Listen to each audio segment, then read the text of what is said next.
Good morning, everyone. Welcome back to Beyond Breakfast and Rav Dessler. Okay, so we are talking about Galut and Geula. We said yesterday that arrogance and brazenness are the traits that are the foundational traits that end up destroying a nation. When there's a lack of anivut, when there's just chutzpah, it's just this brazen behavior, your society is coming to an end. So we're talking about this as a prelude to Mashiach. And the Rav Dessler says that when it comes to the footsteps, the ikvut Mashiach, I actually once heard from Jackie Mason's brother was a rabbi in a shul in Queens, and he said that his grandfather, his grandfather was from Europe before the Holocaust, said that the reason why it's called the footsteps of Mashiach is because you could hear footsteps from really far away and not see someone. And therefore you see the process unfolding, you hear the steps happening, but you don't actually see Mashiach coming. He says in the same vein, like the reason why Mashiach is coming on a donkey is because you can see someone on a donkey really far away, but the donkey is not moving at the speed of a horse. It's taking a long time for that donkey to kind of like cross over the horizon and get to wherever you are. So Rav Dessler speaks about the footsteps of Mashiach. He says, since the destruction of the Beit HaMikdash, the power of pride from the fourth kingdom has continued to grow, meaning because the Mikdash was destroyed, this koach of pride, of gava, continues to expand itself. In this exile of concealment and darkness brought about by the sin of Adam HaRishon, arrogance continues to intensify. Materialistic ideologies grow stronger and overshadowing spirituality. With each generation, a new cultural revolution emerges, especially among Western societies. Remember, Rav Dessler wrote this in London, to exploit the material world for human benefit. As a result, man's pride expands as if everything is within his grasp and nothing is beyond his control. A heretical worldview promoting human superiority is increasingly spreading throughout the world. This was also true because at the time that he was living in, you had industrialization, you had science, so it was all about man and our knowledge and our understanding of the world, and there was nothing better than that. It challenged religion, challenged old ideas, and so on and so forth. A heretical worldview promoting human superiority is increasingly spreading throughout the world, to the point of the open rebellion and war against faith and those who uphold the Torah. This is certainly true in the 80s and the 90s and the early 2000s. Every professor was totally anti-religion. I didn't see anyone who could make a cogent argument for belief in God. It's not irrational. There's actually logical, philosophical arguments that can be made, but those things were never taken seriously.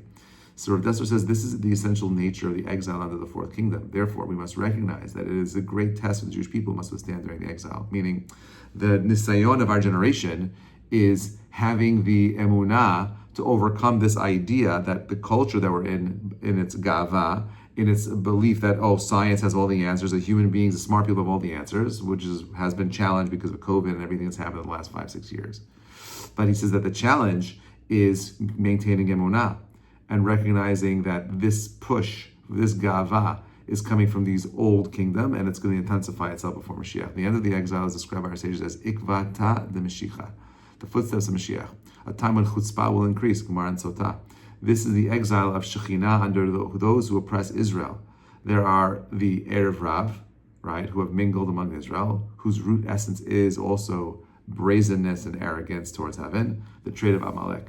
This is the wording of the Vilna Gaon. He says the Vilna Gaon on his Perush on Tikkunei Zohar. He says, the Vilna Gaon says, many of the Erev Rav among Israel are Amalekites, as he writes there. The Erev Rav consists of 5 nations, abbreviated by the Hebrew acronym Nega Ra, evil affliction. The main one is being Amalek. Through the final expression of arrogance, leadership over the holy nation is handed to Erev Rav, also known by the Gaon. The great leader of the generation, the head of the holy nation of this final exile, will be from the Erev Rav. Okay, I'm not even sure what this means exactly, but he says that before Mashiach comes, you'll have Erev Rav will be in power, and they have a philosophy that comes from the seeds of Amalek, as is written in Ein HaMenorah. By the pride and rule, they influence the masses through heretical and arrogant ideologies. By my strength and the power of my hand. And they stand defiance and haughtiness against faith and Torah, divine services. meaning the people that are going to run the Jewish people. I'm not sure if this is a nod to Israel, but they're going to think that it's all about the IDF, it's all about our strength, when in reality we all know that everything that is happening in Israel is a miracle and is only from God. There is no kochav yes miyadi. Everything that comes miyadi is mi Hashem. This is the test placed upon the Jewish people in the footsteps of Mashiach. God is returning many Jews to the land of Israel, and he was watching this happen because this is already after the war, and Jews were coming back in mass. 1948 became a country, so he's watching this unfold after the Holocaust and the state starting. So he says God is returning many Jews to the land of Israel, and they're in control of it. Those who cast off the yoke of Torah are boasting as if they themselves achieved it through their strength. Meaning everything we have in Israel was totally not because of the Zionist movement, it's because Hashem wanted us to have the land of Israel. The more their arrogance increases, the more their brazenness grows, and they desire to impose living heresy. This is the final test of the exile of the Shekhinah, the most difficult test of all. If we understand this test in its full depth, we will recognize the mission placed upon the generation, to battle against the materialistic and false ideologies, and to recognize that this is the time of redemption. Those who mistakenly believe that we ourselves returned, conquered, and now control the land of Israel, and that God has already done his part, and now it's time for religion to diminish, are exchanging God's will for their own. What was commanded by Hashem is not optional or left to human discretion. Hashem, not a man of war, brought all this about. The obligation upon us is to change our response. As our sages said, everything, kol b'dei shemayim chutz miyirat shemayim. Meaning whatever we see, the test is going to be, do I have yirat shemayim?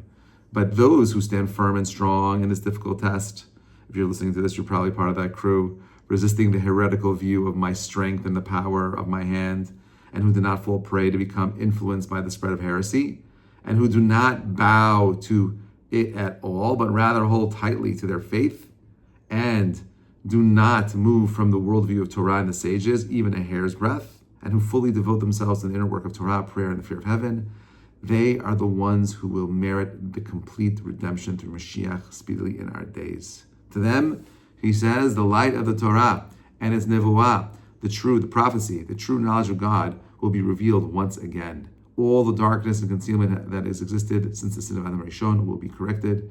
It will lead to the final rectification and the revelation of divine light, and then the inner chamber of God's kingdom, his kingship, will be revealed in glory. In its completeness, the world to come. The kingdom of Hashem, elevated above all. That is the world that you and I are waiting for, a world of complete clarity. But it only comes after our ability to overcome the test. How do we overcome the test? We have to challenge our response. We live in a world where, again, I definitely struggle with this all the time. The scientists, the professors have all set X.